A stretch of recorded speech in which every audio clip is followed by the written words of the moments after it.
miracle math principle. God often acts when we least expect him to. God often acts when we least expect him to.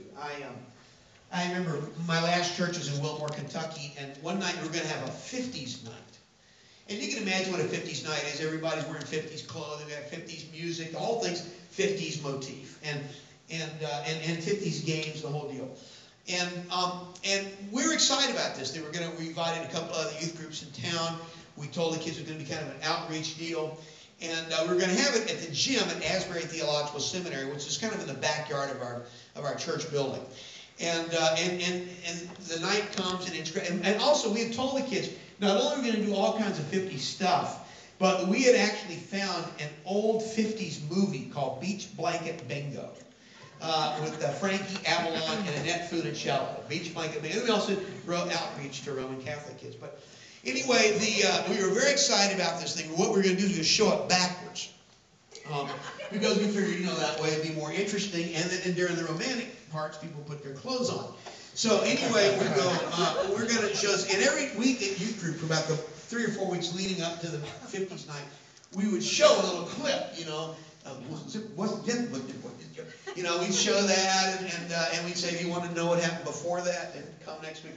And finally the big night comes, we're very excited. We had like 200 kids, which for us was huge. This was wonderful. The gym is just filled, and the kids are wearing their 50s clothing, and the music is going great, the games. The first half of the evening was honestly, I'm looking and saying, Duffy, you are a genius. Then it was time to start the movie, okay? Now, you probably know this, but in case you don't, Beach Blanket Bingo never came out on DVD. And it's very difficult to show these movies backwards anyway, with audio, unless you have it on 16 millimeter. Well, some of you never probably used a 16 millimeter projector, but those of you who have know that they're often referred to as instruments of Satan. Basically, these things were monstrosities that had huge wheels on either end. You thread the film through this labyrinth of sprockets and sound drums and all the way through, and finally go out in the take-up reel. And they were notorious, just notorious for disaster. Film just rolling out on the floor and everything. So anyway, we're prepared for this. We understand we're going to have to do this to show it backwards. We get all the kids lined in the gym, and the gym is a little bit bigger than this room, but not much there at the seminary. And the way we had the kids lined up, we're facing the wide wall, the big wall of the gymnasium. We were going to kind of simulate a drive-in theater. So we had the kids seated in rows, and we had some people skating through and serving refreshments. And now it's time to start the movie. And so I start the movie, and you know how I go, all right, turn off the lights, let's roll it, hit it. Well, we had an image, but we had audio, but we had no image. So we're hearing, and the music is, like that. But there's no image, right? And because of my youth ministry expertise, I realized it'll be tough to entertain the kids for 2 hours like this. And so I said, stop it, give me the lights, man, let me fix this, right? And I go over there, kind of putz around with it, check it, tighten it. Okay, the lights off, roll. Give me the lights again real quick, please. That happened about 4 times. I turn it on, turn it off, turn it on, turn it off, 4 times. Something like that. And by the 4th time, I'm getting nervous. Because, I've made this a big deal, right? And plus, we don't have anything else planned. We got another hour and a half with these kids, and they're staring at the screen as something marvelous is going to happen. And I am getting nervous, and I'm also a little bit embarrassed because you got these other youth workers, in the room. And I also ticked off at God by this point. Well, why can't he just make the projector work? Doesn't he understand the kids need to see Beach Blanket Bingo so they can meet Jesus? Come on, work with me. And so anyway, about the 4th time this thing is off and on, some kid, I know it was a kid from our group or a kid from another group, but somebody yells out, "We want our money back." Yeah, and it just hit me wrong. All I could think of was, where would you like me to put it? I just felt this rage creep over me, and all of a sudden I heard myself yell, "Everybody up against the wall!" Everybody, I had no idea what they were going to do over there. We wanted to send them someplace. And even my adult leaders going, I don't yell like that. And everybody said no to the wall. And I mean, this is a disaster, unmitigated disaster. And they're over at the wall, lined up, looking at me. I'm looking at them, and I go, "You guys." And you know, then someone said, "You're gonna need a verb." You know, I go, "You guys," and I mean, it was a long pause. I finally said, "You guys have hurt my feelings," and they're kind of, "Dude, Duffy has feelings," and it was just this sense of like, hush. I mean, and then I went into about a 7 to 8 minute rant. I mean, just I yelled at them. I'm using manipulation, everything I could think of.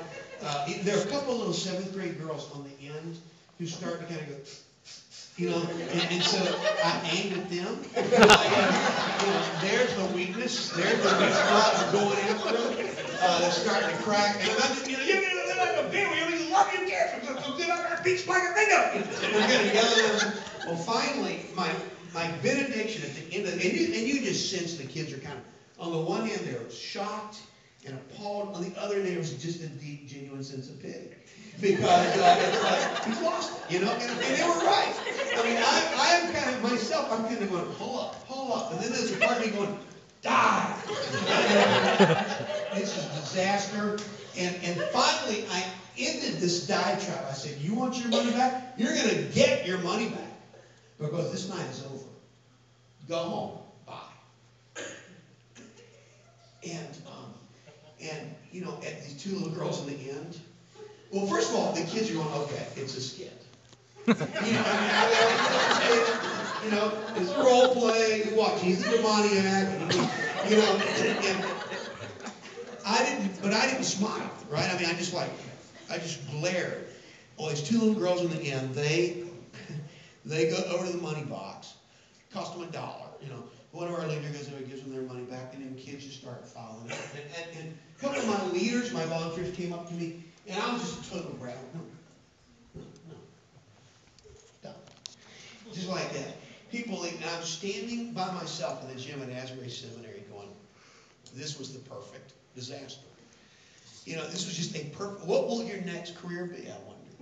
And I walked home that night. It was just blistering cold. That's what happened, actually. I checked the projector over at the church to make sure the ball was working and everything.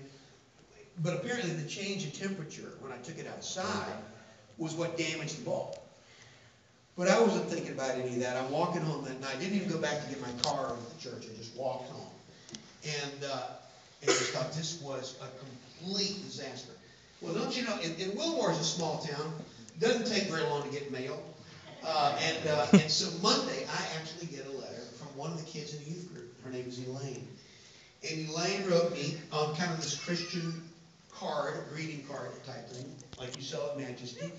And it had like storm clouds on it. And anyway, I open the letter, and it says, Dear Duffy, we're sorry you hurt your feelings last night. And I get the 50s tonight and everything. We're just sorry you were so upset. But then she said this. She said, when I saw how sad you were, it made me realize how much you love us. And then she said this. She goes, when I saw how much you loved us, it made me realize how much God loves me. And I just want you to know, I'm never going to forget this night. You know, and I'm going, that's right, Elaine, and that's why we stay. I mean, whatever it takes, you know, we're there. But, you know, I mean, haven't you ever seen that in ministry? That God doesn't just act when you don't expect Him to. God often acts when you least expect Him to. I mean, that episode in Joshua chapter 5, when the people of Israel